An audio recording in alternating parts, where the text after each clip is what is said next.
Welcome to Beaded Doilies by Shell. In this video we are continuing our third row. You will repeat this video for however many sets of beads you have left on your Teeny-Tiny Doily.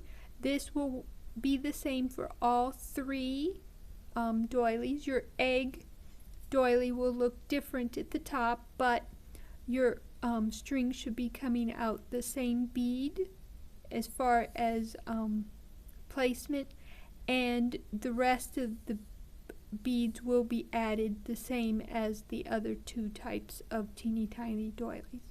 So our string is currently coming out this second bead along this straight line, and we want to go through 1, 2, 3 beads to get in place to add our beads. So going down from where we are, we want 1, 2, 3 beads along that straight line.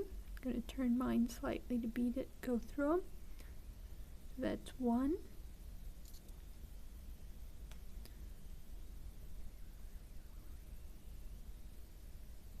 and 2,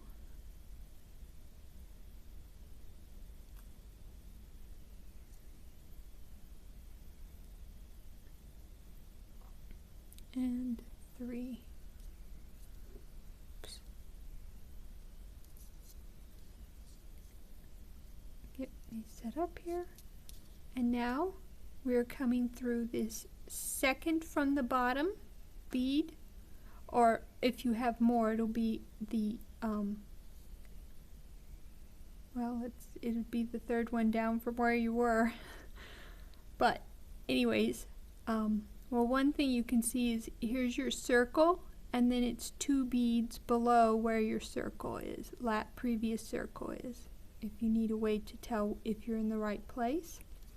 Then you'll add your next 3 beads, 1, 2, 3.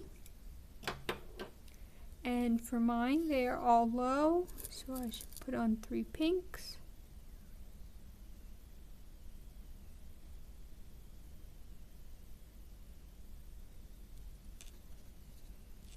And then for that previous row, you want to go through that bottom bead here,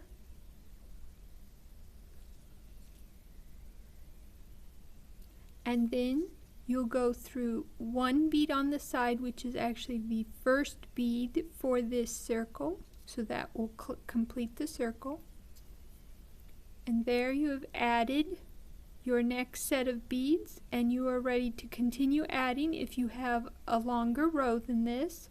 Otherwise, once you have added the last set, please continue to the next video and I will show you how to get set to begin adding a whole new doily connecting to your finished doily. Happy beading!